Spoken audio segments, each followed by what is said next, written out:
Chapter 1: The Cage of Utility. The silence that follows a long day is never truly empty. It has a weight, a texture, a certain gravity that pulls the hidden parts of our psyche to the surface.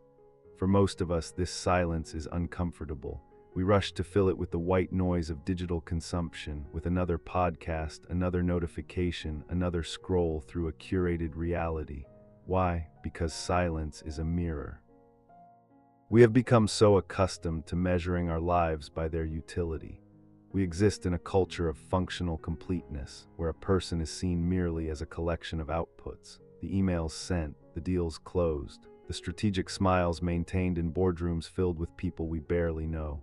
We have optimized our sleep, our diets, our networking, and even our meditation, treating our very peace of mind as a hack to increase the next day's productivity. Think of the hyper-performance life you led. It is a masterpiece of optimization, yet it feels like an elegant prison. You have turned your soul into a piece of software that needs constant patching. But in this relentless drive to become a perfect instrument, you have inadvertently created a vacuum, a space where only the producer lives, while the human is kept in the waiting room of your own life, flickering like a dying neon sign in an abandoned hallway. Think of that transition. When you drive home in the dead of night and the engine finally cuts out in that dimly lit garage, the air changes. The silence is no longer a vacuum, it becomes an interrogation. The self you locked outside all day, the one who doesn't care about KPIs or quarterly growth, quietly crawls back in through the window.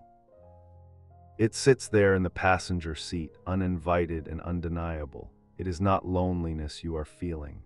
It is the sudden, heavy presence of a soul you've neglected for far too long. You realize in the cooling click of the engine that you have been successful at being everything to everyone except to yourself. When does the utility end and the living begin? When did you stop being a human being and start being a human doing?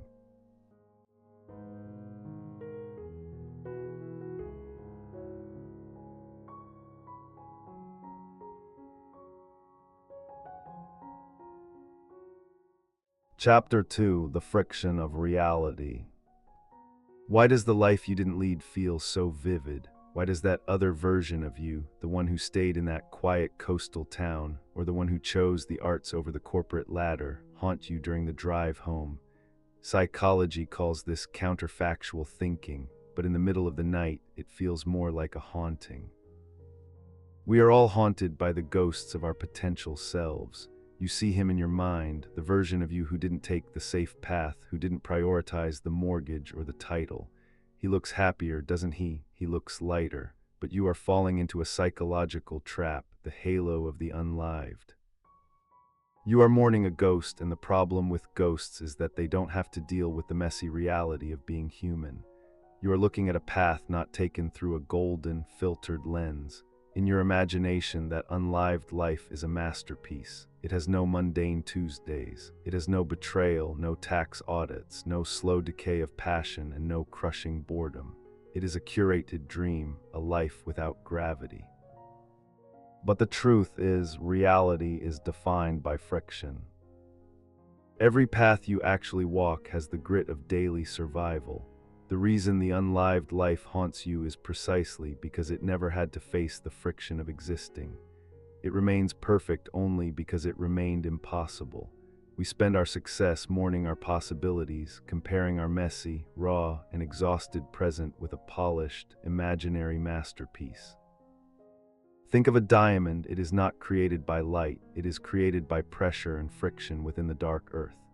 This friction, the exhaustion you feel, the compromises you made, the weight of responsibility that keeps you up at night is not a flaw in your life. It is the evidence of your presence. The ghost life is smooth because it is hollow.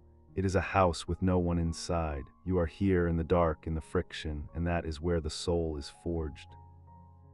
The shadow of your regret is actually a testament to the magnitude of the light you chose to follow. Stop comparing your inside with an imaginary outside.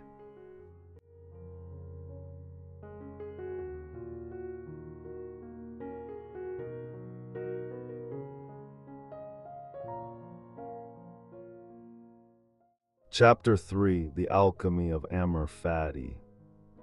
So what do we do with these ghosts? Do we spend the rest of our lives trying to exorcise them? No, we invite them to the table. This is the stage of Amor Fati, a term popularized by Nietzsche but rooted in the ancient wisdom of the Stoics. It translates to the love of fate. Amor Fati is the ultimate alchemy of the modern soul. It is the ability to take the leaden weight of what if and transform it into the gold of what is. To love your fate is to realize that your unlived lives are not losses. They are not voids or empty spaces. They are the silent investments that built the person you are today. Consider this: you are a warrior who sheathed his sword to build a cathedral.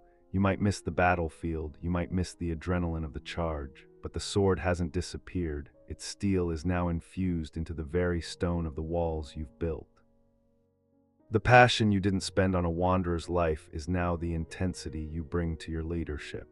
The sensitivity you didn't spend on poetry is now the deep empathy you use to navigate the complex hearts of those who depend on you. The loneliness of your climb has given you a panoramic view that others will never see. Nothing is wasted in the economy of the soul. These ghosts, the artist you didn't become, the rebel you suppressed, are not your enemies. They are your silent partners. They provide the depth to your silence and the gravity to your words. When people meet you, they feel a weight to your presence. That weight comes from the lives you surrendered.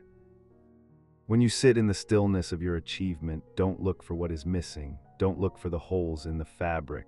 Look for the hidden flavors these unlived lives have added to the wine of your current existence. In the stillness, we discover a profound truth. Nothing was truly lost. It was just transformed into the architecture of your character.